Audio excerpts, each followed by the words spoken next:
Alors, ce qu'on s'était dit avec Marc un peu, c'était peut-être parler surtout du travail avec les enfants soldats. On a décidé d'ouvrir un volet de travail avec les enfants soldats au Libéria, mais moi mon souci c'était de faire, parce que c'est toujours mon souci, c'est de faire que la santé mentale, la psychiatrie humanitaire, pour dire vite, fasse partie des soins de santé primaires. Donc, je pense que c'est une dimension importante, et donc c'est à peu près la même chose évidemment, après en tenant compte des spécificités locales, en travaillant avec une équipe locale, donc en développant des programmes qu'à partir du moment où il y a des gens pour les porter. Donc quand vous avez une équipe comme en Tchétchénie avec un psychiatre, 7 ou 8 psychologues, tous très bien formés, on ne travaille pas de la même manière qu'au Libéria quand on doit former les gens chemin faisant, et donc on est obligé de cibler, de développer le programme d'une façon différente. De la même manière que quand on travaille dans un camp de réfugiés, on ne fait pas le même programme que quand on travaille dans une ville ou dans des villages où il faut un peu restaurer le système de santé, et puis restaurer aussi psychiquement, enfin aider en tout cas à restaurer les gens. Donc pour le Libéria, je me perds un peu, je suis désolée, mais donc on a fait un programme assez généraliste, mais qu'on a construit pas à pas. Moi j'ai commencé ce travail-là il y a 3 ans. Et c'est vrai que quand on est arrivé, une des demandes, les premières qui nous a été adressées, c'était de s'occuper des enfants soldats qui étaient rassemblés dans 2 des villes où on travaillait, et dans des écoles des écoles de formation professionnelle. Et donc les professeurs des écoles en question nous avaient demandé de venir les aider. Donc on a monté comme ça un groupe avec ces gamins. C'était mixte, hein. Il y avait au Libéria eu énormément de filles qui ont été associées aux combattants. Et donc c'était des groupes mixtes avec lesquels on a travaillé. Et ces gamins-là, eux, ils étaient dans des programmes de 6 mois de formation professionnelle. Et donc l'équipe santé mentale intervenait 2 fois par semaine dans des groupes de parole.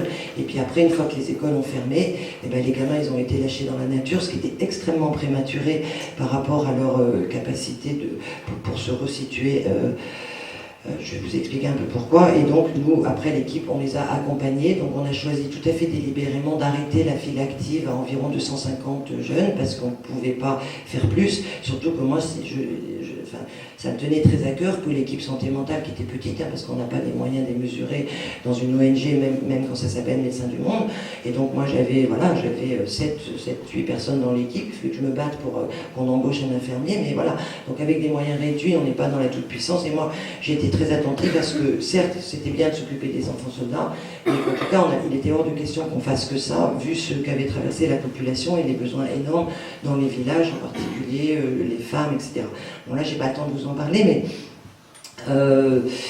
donc ce groupe d'enfants, nous on a eu 2 préoccupations. C'était d'abord essayer de travailler au mieux avec le premier groupe dans les écoles de formation où on avait été appelé à intervenir.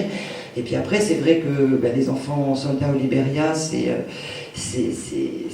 voilà, je ne sais plus exactement combien ils sont, enfin c'est un chiffre énorme, et donc on se sentait assez impuissant par rapport à toute cette problématique majeure, et donc on s'est dit qu'on allait écrire un petit manuel. Ça c'était 2 ans après, 3 ans après qu'on a commencé le travail, parce qu'on était sollicité évidemment, comme on était les seuls médecins du monde à s'occuper de cette population sur un mode de soins psychologiques et psychiatriques. Et il y a des tas d'ONG au Libéria qui s'occupent des enfants soldats et des personnes démobilisées, mais c'est dans des programmes de réinsertion sociale, et il n'y avait personne qui s'occupait de la santé mentale, et de toute façon, en général, même pour les civils, il y a juste Médecins du Monde et puis une ONG allemande qui a fait tout un travail dans l'ancien hôpital psychiatrique de Monrovia, où ils ont reconstruit l'hôpital, ils l'ont réhabilité, ils ont réouvert et refait fonctionner. Mais au niveau de la santé mentale, c'est tout ce qui avait été mis en place au Libéria. Enfin, quand moi je dis santé mentale, je parle du soin. Après, les programmes psychosociaux, on fait des choses à toute vitesse, bon, ça, moi, j'appelle pas ça. Enfin, pour moi, c'est pas du soin.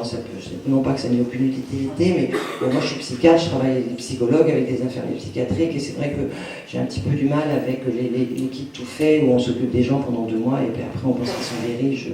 Voilà, j'y crois pas beaucoup. Donc tout ça pour dire que les Libériens, on n'était pas très nombreux. Donc notre idée, ça a été d'écrire un petit manuel.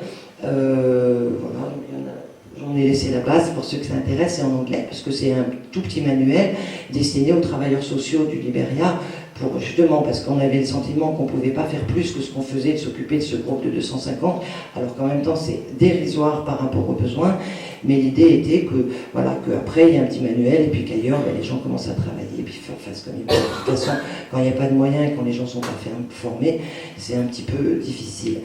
Voilà, alors qu'est-ce que je peux dire? Ça va? Oui, vas-y, mais on va parler pendant 2 heures, il y a d'autres personnes. Qu'est-ce que je peux dire? Alors, on s'éloigne peut-être un peu du sujet des marges. En tout cas, moi, mon sentiment, c'était, avec cette population des enfants soldats, c'était que on est au-delà de la marge, je dirais. C'est vrai qu'on a eu le sentiment d'enfants qui avaient vécu, pour certains, depuis un âge assez jeune. Hein, beaucoup ont été enrôlés quand ils avaient, je ne sais pas, environ, pour les garçons en tout cas, autour de 10 ans. Et donc, c'est vraiment des gamins qui ont grandi dans un autre monde que le monde de leurs parents, de leur famille. Hein.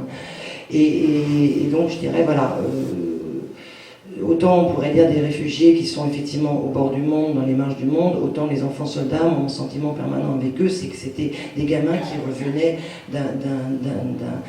d'un espace de vie qu'on a du mal à imaginer, et vraiment, il fallait les réaccueillir dans le monde des vivants. C'était vraiment le sentiment qu'on avait. Alors, comment dire vite, parce que c'est un travail qui se continue encore, hein, avec une bonne partie d'entre eux.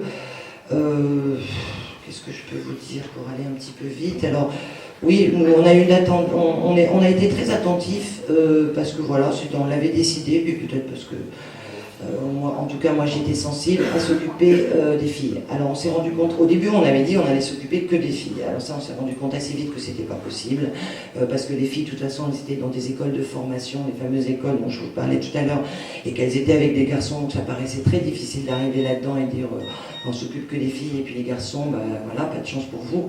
Donc finalement on a fait des groupes mixtes, mais on a après quand même eu un focus sur ces gamines, parce que c'est vrai que ça me semblait être une détresse très particulière, surtout que, autant, je vous en dirai peut-être 2 mots parce que c'est ce qui est le plus intéressant, autant chez les garçons, on pouvait repérer quand même différents groupes avec une partie d'entre eux qui avaient eu un engagement volontaire, entre guillemets, si on peut dire ça comme ça, parce que la notion de volonté dans un pays aussi chaotique, avec des enfants, enfin en tout cas des mineurs, elle est à relativiser, mais en tout cas les filles, aucune, à part vraiment quelques-unes, et je vous expliquerai pourquoi, aucune ne s'est enrôlée dans les forces armées de façon volontaire. C'est toujours des gamines qui ont été violées, qui ont été raptées, avec des abus sexuels qui étaient la règle et qui en plus perduraient pendant tout le temps qu'elles ont passé avec les forces armées. Donc elles étaient toujours esclaves sexuelles, toujours esclaves domestiques, elles étaient esclaves pour porter les trucs, pour organiser la cuisine, pour faire vivre les campements. Ce qui était tout à fait intéressant et souvent difficile pour elles, c'est qu'un certain nombre d'entre elles quand même se sont sorties au fil des mois, parce que souvent leur enrôlement a duré plusieurs années, se sont sortis au fil des mois de leur statut d'esclave sexuel, violés quotidiennement, etc., pour devenir la femme d'un combattant, etc. Et donc c'est vrai que c'était des gamines qui étaient quand même assez détruites psychiquement quand on les a récupérées, parce qu'elles avaient beaucoup de mal à faire le deuil de cette vie avec les combattants, qui, pour certaines, leur avait été l'occasion d'un espèce de statut qui leur avait permis de se construire, et y renoncer voulait dire accepter une sorte d'effondrement auquel elles avaient beaucoup de mal à faire face. Et alors ce qui était surprenant avec les filles, c'est que la majorité, mais pas exclusivement d'entre elles, étaient effectivement dans une espèce de survalorisation des attributs féminins extrêmement, tout le temps, vous imaginez un peu le look fighteuse, très maquillée, etc. Et puis d'autres, au contraire, avaient endossé, elles avaient renoncé complètement à leurs attributs féminins, et elles ont endossé une espèce de look d'ancien fighter, et c'était des gamines, quand elles ont pu petit à petit être apprivoisées et racontées, qui avaient fait les pires exactions, parce que les enfants soldats du Libéria, c'est vraiment des gamins qui étaient drogués, qui étaient dépendants de chefs assez dingues au niveau de la violence et des conduites une violence souvent très perverse contre la population civile, et ces filles-là n'étaient pas en reste par rapport aux autres. Voilà. Alors je ne sais pas si je m'arrête, peut-être c'est...